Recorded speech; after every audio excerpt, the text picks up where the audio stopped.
Ah, Mr. Secretary. Mr. Burr, sir. And did you hear the news about good old General Mercer? No. You know Claremont Street? Yeah. They renamed it after him. The Mercer legacy is secure. Sure. And all he had to do was die. Yeah, that's a lot less work. We ought to give it a try. Now, how you gonna get your debt plan through? I guess I'm gonna finally have to listen to you. Really? Talk less, smile more, do whatever it takes to get my plan on the Congress floor. Now, Madison and Jefferson are merciless. Well, hate the sin, love the sinner. Hamilton. I'm sorry, Burr, I gotta go. But Decisions are happening over dinner. two Virginians and an immigrant walk into a room diametrically opposed foes. They emerge with a compromise, having opened doors that were previously closed. Bros. The immigrant emerges with unprecedented financial power, a system he can shape however he wants. The Virginians emerge with the nation's capital.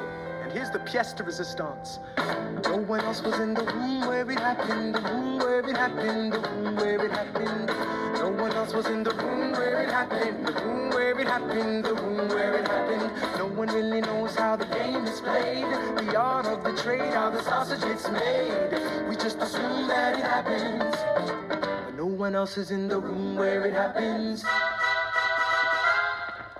Thomas claims Alexander was on Washington's doorstep one day in distress and disarray. Thomas claims Alexander said, I've nowhere else to turn. and basically begged me to join the fray. Thomas claims I approached Madison and said, I know you hate him, but let's hear what he has to say. Thomas claims Well, I arranged the meeting. I arranged the menu, the venue, the seating. But no one else was in the room where it happened, the room where it happened, the room where it happened. No one else was in the room where it happened, the room where it happened, the room where it happened. No one really knows how the parties get to yes, the pieces that are sacrificed in every game of chess. We just assume that it happens, but no one else is in the room where it happens. Meanwhile, Madison is grappling with the fact that not every issue can be settled by committee. Meanwhile, Congress is fighting over where to put the capital. It isn't pretty. Then Jefferson approaches with the dinner and invite, and Madison responds with Virginian insight. Maybe we can solve one problem with another and win a victory for the Southerners. In other words, Ho, ho. a quid pro quo. I suppose. Wouldn't you like to work a little closer to home? Actually, I would. Well, I propose the Potomac. And you'll provide him his votes. Well, we'll see how it goes. Let's go. No. What else was in the room where it happened? The room where it happened. The room where it happened. No one else was in the room where it happened. The room where it happened. The room where it happened. My God, in God we trust, but we never really know what got discussed. Click, boom, and it happened. And no one else was in the room where it happened. Alexander Hamilton. What did they say to you to get you to sail New York City down the river? Alexander Hamilton. Did Washington know about the dinner? Was there presidential pressure to deliver? Alexander Hamilton. Or did you know even then it doesn't matter where you put the U.S. Capitol? Cause we'll have the banks. We're in the same spot. You got more than you gave. And I wanted what I got. When you got skin in the game, you stay in the game. But you don't get a win unless you play in the game. Oh, you get love for it, you get hate for it, you get nothing if you wait for it, wait for it, wait. God help and forgive me. I want to build something that's gonna outlive me. What do you want, Bert? What do you want, Bert? If you stand for nothing, Bert, what do you fall for? I wanna be in the room where it happens, the room where it happens. I wanna be in the room where it happens, the room where it happens. I wanna be in the room where it happens. I wanna be in the room where it happens, the room where it happens.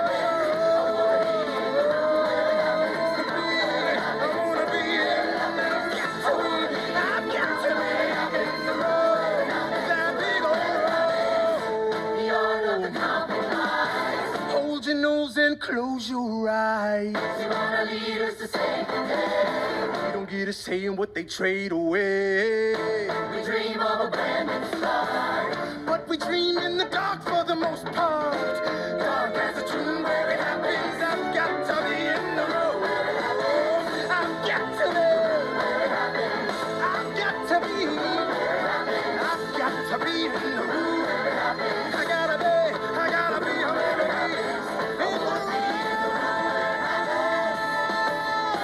Click, boom.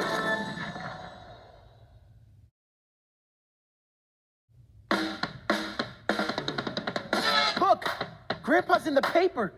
War hero Philip Schuyler loses Senate seat to young upstart Aaron Burr.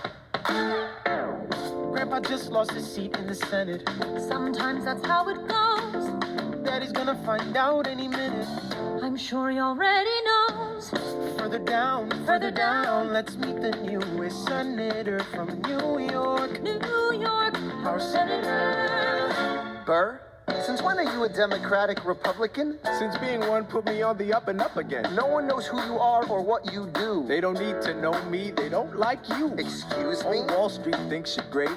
You'll always be adored by the things you create, but upstate, Wait. people think you're crooked. The scholarship was up for grabs, so I took it. I've always considered you a friend. I don't see why that has to You win. changed parties to run against my father-in-law. I changed parties to seize the opportunity I saw. I swear your pride will be the death of us all. Beware. The issue on the table. France is on the verge of war with England. Now, do we provide aid and troops to our French allies, or do we stay out of it? Remember, my decision on this matter is not subject to congressional approval. The only person you have to convince is me. Secretary Jefferson, you have the floor, sir. When we were on death's door when we were needy, we made a promise. We signed a treaty. We needed money and guns and half a chance. Who provided those funds? France. In return, they didn't ask for land. Only a promise that we'd lend a hand and stand with them if they fought against oppressors. And revolution is messy, but now is the time to stand. Stand with our brothers as they fight against tyranny. I know that Alexander Hamilton is here and he would rather not have this debate. I'll remind you that he is not Secretary of State. He knows nothing of loyalty. Smells like new money, dresses like fake royalty. Desperate to rise above his station. Everything he does betrays the ideals of our nation. Hey, and if you don't know, now you know, Mr. President.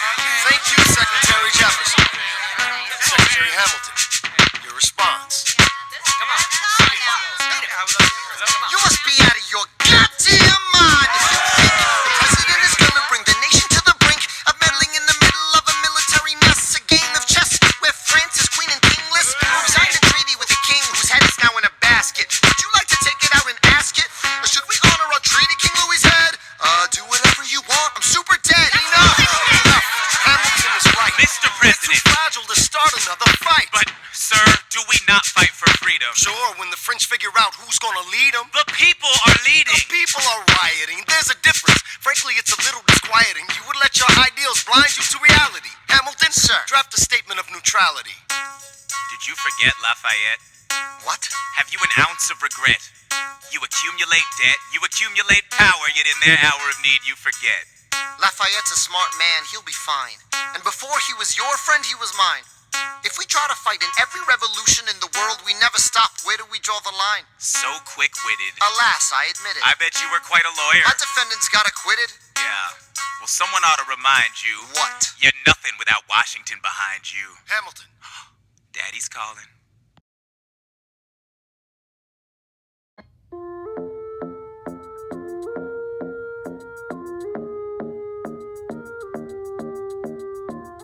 It must be nice, it must be nice to have Washington on your side. It must be nice, it must be nice to have Washington on your side. Every action has an equal opposite reaction. Thanks to Hamilton, our cabinet's fractured into factions. Try not to crack under the stress, we're breaking down like fractions. We smack each other in the press and we don't print retractions.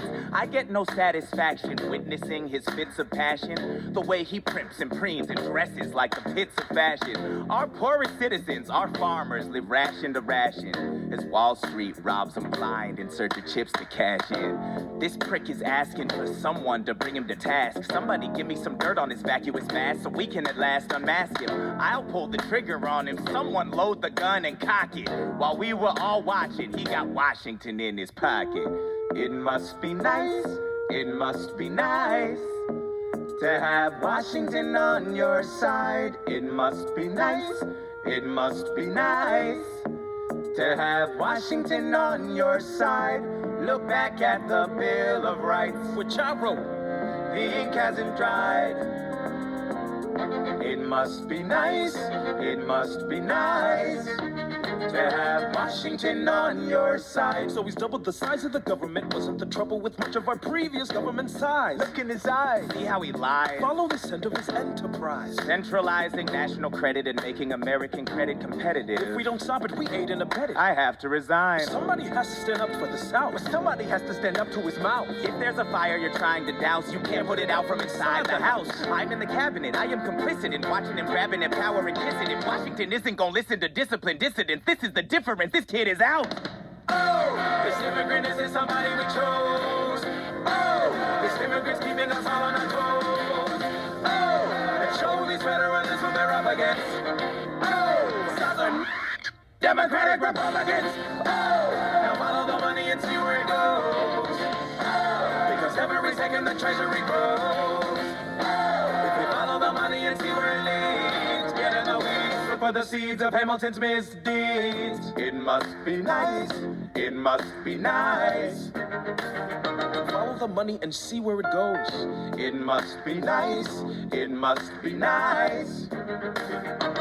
The emperor has no clothes. We won't be invisible.